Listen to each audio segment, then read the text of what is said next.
विकास खंड शंकरगढ़ के अंतर्गत इस समय ग्राम सभा मवैया कला के ग्राम प्रधान संतोष सिंह जी हमारे साथ हैं और देखा जा सकता है कि ग्राम पंचायत सचिवालय में इस समय हम खड़े हैं। आप देख रहे हैं भारतीय सहारा और मैं हूं प्रमोद बाबू झा। सेना से आने के बाद गांव के लोगों ने आपको ग्राम प्रधान बनाया। एक युवा शख्सियत बतौर आप अपनी एक खास पहचान रखते हैं। किस तरह की भावना आपके दिमाग में आई कि ग्राम प्रधान बतौर गांव की सेवा करें और सेना की नौकरी के बाद से आप आए? देखिए, सेना में रहने के बाद आदमी के अंदर एक तो ईमानदारी की भावना कूट कूट के भर जाती है। ऐसा हम लोगों को ट्रेंड किया जाता है कि हम लोगों के विचार में न जातिवाद की भावना रह जाती है, न ही क्षेत्रवाद की भावना रह जाती है। देश की सेवा और जनता की सेवा। जब हम यहाँ आए, हमसे लोग कहने लगे कि आप चुनाव लड़िए, सामान्य सीट आई है। हमने कहा ठीक है, तो भाई किस उस पर लड़ें। तो इसमें हमारा यह एजेंडा था कि हमने 23.5 साल देश की सेवा की है, अब हम गांव की सेवा करेंगे। वाह, क्या बात। तो हमारे ग्राम सभा के लोगों ने हमें अच्छी तरह से बढ़िया वोटों से हमें विजयी बनाया और हमारा ये मरते दम तक या जब तक हमारे कार्यकाल है, मैं पूरा समय ग्राम सभा में देता हूँ। मैं जो पर्सनल खेती बाड़ी जो सोचा था कि गांव में करूंगा, मैं सब अधिया दे दिया हूँ, बटाई पर दिया हूँ और सुबह से लेकर शाम तक मैं गांव में पहली बात तो 1-2 राउंड मार के देखता हूँ।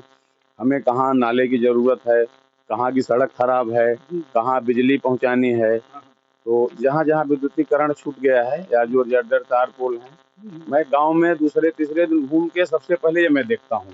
उसके बाद में आके अपने पंचायत भवन में बैठता हूँ, फिर उस पर मैं विचार करता हूँ। विचार करने के बाद जो भी हमारे और सहयोगी लगे होते हैं उनको बुला के मैं एप्लीकेशन बनाता हूँ। उसके बाद अगर वो माननीय विधायक जी के स्तर का है, सांसद जी के स्तर का है या जो जिला पंचायत अध्यक्ष जी के स्तर का है या हमारे जो ब्लॉक स्तर का है, उस पर हम काम करते हैं। और सर ये बताएं, सेना के आप सैनिक रहे हैं, जिस तरह से विकास कार्यक्रम वर्तमान सरकार के द्वारा प्रधानमंत्री मोदी और उत्तर प्रदेश के मुख्यमंत्री योगी के द्वारा चलाया जा रहा है, एक सैनिक बतौर क्या कहेंगे? ग्राम प्रधान तो आप बाद में हुए, पहले सैनिक बतौर क्या कहेंगे? देखिए, सरकार का कार्य बड़ा ही सराहनीय है। अब हम ये नहीं कहते कि पर्सनल एक आदमी का ही लाभ हो जाए, लेकिन अगर सड़क का विकास हुआ तो सबका विकास हुआ, सड़क पर सबको चलना है। अगर विद्युतीकरण का विकास हुआ है, वो घर घर हुआ है तो सबका हुआ है। आज अगर थोड़ी देर के लिए लाइट गुल हो जाती है या तो रोस्टिंग हो जाती है तो हम लोग परेशान हो जाते हैं। कभी समय ये भी था कि लाइट थी ही नहीं, कितनी परेशानी होती थी। तो उसके हिसाब से सब लोग जो है वो हो गए हैं आजकल, आदी हो गए हैं। हम ये कहेंगे कि लाइट के आदी या हर जो सुख सुविधाएं मिल रही हैं इसके आदी हो। सरकार की नीयत साफ है, सरकार का काम सही है। और ग्राम सभा के अंतर्गत मवैया कला जो की इस तरह से अन्य ग्राम सभाओं के अपेक्षा क्या है, कितनी आबादी है आपके यहाँ? हमारे यहाँ लमसम 5,000 की आबादी है। अभी जनगणना फिर चालू है तो करेक्ट हो जाएगा। फिर कौन कौन से कार्य अब तक आपने बाबू साहब कराए? देखिए, हमारे ग्राम सभा में कार्य जो कि चूंकि मैं भारतीय जनता पार्टी से भी जुड़ा था, प्रधान नहीं था, तो मैं पूर्व सैनिक प्रकोष्ठ का जमुना पार का जिला अध्यक्ष था, लेकिन फिर रिपीट हो गया हूँ, दोबारा भी मैं ही हूँ। तो सांसद जी और विधायक जी लोगों से भी मैं काम ले लिया करता था। तो सबसे पहले तो मैं अपने ग्राम सभा में PWD की 5.5 किलोमीटर की रोड तैयार किया हूँ। उसके बाद चूंकि ब्लॉक से उतना विकास संभव नहीं होता है, हमने 2 इंटरलॉकिंग रोडें ली। उसके भी हमारे कार्य पूरे भी हो चुके हैं। उसके बाद हमने जिला पंचायत से 4 नालियां ली, नाली भी हमारी बन कंप्लीट हो गई है। 2 CC रोड हमने बनवाए जिला पंचायत से, वो भी हमारा बन के तैयार है। मैं अपने ब्लॉक से 2 WBM रोड बनवाया, 1 इंटरलॉकिंग बनवाया, 2 नाली बनवाई हमने, पक्की नाली। और चुनाव से पहले भी हमारे जो करीब 10 एक तरह से कहेंगे कि एजेंडा था, हमने कहा था इस पर हम काम करेंगे। इसमें एक था गांव में हर खेत तक नाली पहुंचाना, अच्छा। जहां भी सरकारी नाली है। तो अभी तो हम खेतों में पक्की नाली नहीं करवा पाए हैं, लेकिन कच्ची नाली पर हमारा जोर है। पिछले साल जो लोग मशीन से सिंचाई करते थे, इस साल उनके खेत में नहर से कटुआ पानी गया है। क्या बात। 1-1 किलोमीटर की लंबी लंबी जो नालियां थी, हमने उस नाली को बनवाया है। अभी 10 नाली हमने लेखपाल को बुला के नपवा लिया है, सुरक्षित कर लिया है। जैसे फसल कटेगी, गेहूं फसल कटने के बाद हम 10 नाली कंप्लीट करा देंगे। और प्रधान जी, जैसे अमृत सरोवर की योजना जो चल रही है सरकार की, जी इस पर भी आपके यहाँ का तालाब का कार्यक्रम? जी, हमारे यहाँ का तालाब भी अमृत सरोवर के लिए आईडी बनी हुई है, शीघ्र ही उसमें काम लगेगा। जी। और वो भी खूबसूरत आपको दिखेगा। बनने के बाद जरूर हम आप चाहेंगे कि आप आएं बिल्कुल। और आपको हम दिखाएंगे। और आवास तथा शौचालय की क्या प्रगति है आपके यहाँ? देखिए, शौचालय हमारे यहाँ कुछ लोग 2-4 लोग ऐसे हैं जो कि जितना शौचालय आया था, 2-4 लोग किसी मजबूरी के कारण नहीं बनवा पाए हैं। अभी परसों हम घूम घूम के देखे हैं, उन पर काफी दबाव डाले हैं। आज फिर गए थे तो आज से वो काम लगा दिए हैं। अब डायरेक्ट उनके खाते में पैसा जाता है। 6,000 एक बार किस जाती है, अब थोड़ा काम करवा दिए, फोटो गया तो दूसरे की 6,000 फिर आती है। तो लगभग शौचालय भी जितने हमारे यहाँ आए थे, बन गए थे, 3-4 थे जिसमें कल से काम लग गया है। और आवास की बात आपने कही, तो इस बार अभी वर्तमान में लक्ष्य आया था हमारे यहाँ प्रधानमंत्री आवास ग्रामीण का, इसमें 6 आया था, एक बढ़ के 7 हो गया है। और एक मुख्यमंत्री आवास आया है, उस पर काम चल रहा है। तो बाकी हमारे यहाँ भी प्रधानमंत्री आवास आता है। ग्राम सभा में आपके विकास कार्य में विकास खंड कार्यालय का कैसा सहयोग रहता है? नहीं, देखिए, हमारे जो विकास खंड अधिकारी रामविलास राय साहब हैं, इनका पूरा सहयोग रहता है हम लोगों के साथ। और जो एडीओ पंचायत अपने प्रेमचंद सिंह जी हैं, इनका भी पूरा सहयोग रहता है। और हमारे प्रधान संघ के अध्यक्ष पुष्पराज भाई हैं, ये भी हम लोग बीच बीच में बैठ के आपस में बात करते रहने सहयोग रहता है। हमारे जो महासचिव हैं मिश्रा जी, दिनेश मिश्रा जी, इनका भी हम लोगों को जो है मार्गदर्शन मिलता रहता है। तो इस तरह से ब्लॉक स्तर से हम लोगों को बहुत दिक्कत नहीं है। और अभी जैसे मनरेगा मटेरियल पेमेंट वगैरह करीब 1 साल से रुका है, इसमें थोड़ा दिक्कत है, लेकिन ये भी कोई टेक्निकल प्रॉब्लम होगा या सरकार के पास इस तरह से फंड होगा, तो ये हम लोगों का करीब 1 साल हो गए, पैसा हम लोगों ने लगाया काफी। हाँ, लगाया है।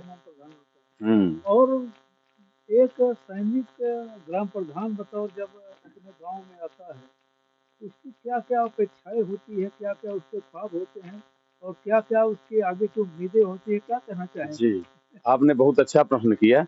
देखिए, हम लोग, एक सैनिक जो होता है लगभग भारत का पूरा भ्रमण करके आता है। अगर वो 23 साल 24 साल नौकरी कर लिया तो मान लीजिए कि भारत के हर प्रांत का भ्रमण वो कर लिया है। तो एक भावना रहती है कि हम जहाँ जहाँ जैसा देखे हैं हमारे गांव में भी ऐसा होना चाहिए। तो अब तो हमारे गांव की जनता ने अवसर भी हमें दिया है, जो हम सोचे थे, गांव की जनता ने हमें इतना स्नेह दिया है, अवसर दिया है, उस कार्य में भी हम लगे हैं। गांव में जाते हैं, हम टोकते रह, देखिए फौजी आदमी मैं हूँ, जहाँ गलत देखता हूँ मैं टोक देता हूँ। यहाँ गंदगी है, इसको आप अपने से कर लीजिए, यहाँ ऐसा नहीं होना चाहिए, प्रेम से समझा देते हैं, लोग मान भी लेते हैं। अच्छा, हम खुद भी उठा लेते हैं, जहाँ कचरा देखते हैं, हम गए, कोई ऐसा पड़ा है तो हमने देखिए आपके सामने, आपने ऐसा नहीं किया, हम लग जाते हैं तो खुद ही उठा लेते हैं और शर्मिंदा हो जाते हैं। तो इस तरह से हमारे ग्राम सभा में साफ सफाई की व्यवस्था अच्छी है। और जो हैंड पंप वगैरह में पानी के लिए लोग लाइन लगाते थे, हम जाके देखते थे तो उनकी लाइन लगी रहती थी। एक हैंड पंप है, मान लीजिए 50 घर हैं, बाल्टी डब्बा लेके लाइन लगाए रहते थे। तो अभी हमने उसके लिए भी 2 जगह पर ऐसी व्यवस्था कर दी है कि पानी की टंकी बनवा दिया है। उसी हैंड पंप में समरसेबल डाल के वहाँ जहाँ से दूर से लोग आते थे पानी के लिए, अब वहाँ पानी पहुँच जा रहा है। उसमें टोंटी लगा दी है चारों तरफ, तो अपना सवेरे जो है बटन दबाए, ताजा ताजा पानी सब लोग भर लेते हैं, तो हैंडपंप की भीड़ भी खत्म हो जाती है। और जिस तरह से कोरोना फिर से आया, स्वास्थ्य के दृष्टि से किस तरह से आप जागरूक कर रहे हो अपने लोगों को? देखिए, स्वास्थ्य के हमने एक अपने ग्राम सभा का व्हाट्सएप ग्रुप बनाया हुआ है। अच्छा। तो हमारे ग्राम सभा के ज्यादातर जो थोड़ा नवयुवक लड़के हैं, या कहेंगे थोड़ा जो समझदार लोग हैं, सब लोग जुड़े हैं और व्हाट्सएप में जो जहाँ की सूचना होती है वो सब देते हैं। हम जो है उसी व्हाट्सएप के माध्यम से, ग्रुप के माध्यम से जो भी सूचना होती है डालते हैं और सबको समझाते हैं कि अभी ये हालात होने वाले हैं, इस तरह से भी ऐसा हो रहा है, इसके लिए हम लोगों को सतर्क रहना है। तो ये सूचना हम व्हाट्सएप के जरिए, सोशल मीडिया के जरिए घर घर तक ये सूचना पहुंच जाती है। और 2022 अब समाप्त होने वाला है, ऐसे समय पे हम आपके यहाँ आए हैं, 2023 शुरू होने वाला है। जी, क्या कहना चाहेंगे गांव और क्षेत्र के जी, अब नए साल के लिए हम अपने ग्राम सभा के सभी लोगों को हार्दिक शुभकामनाएं देंगे। साथ साथ हम अपने क्षेत्र के सभी जनता जनार्दन सभी को हार्दिक शुभकामनाएं हमारी लोग? है। और क्योंकि मैं भारतीय जनता पार्टी में पूर्व सैनिक प्रकोष्ठ का जिला अध्यक्ष हूँ जमुना पार का, तो उस दायरे में हमारा क्षेत्र बड़ा हो जाता है। तो मैं जमुना पार के सभी लोगों को, जनता जनार्दन को नए वर्ष की हार्दिक शुभकामनाएं देता हूँ। बहुत बहुत धन्यवाद। तो देखा जा सकता है मित्रों कि हमारे बीच में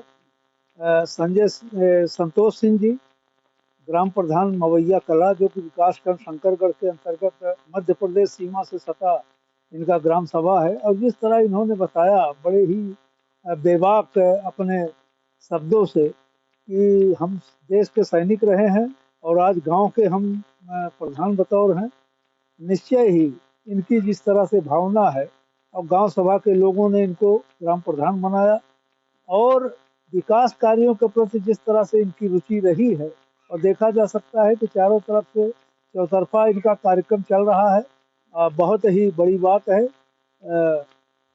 भारतीय सहारा के लिए हिंसलाल विश्वकर्मा के साथ मैं प्रमोद बाबू झा।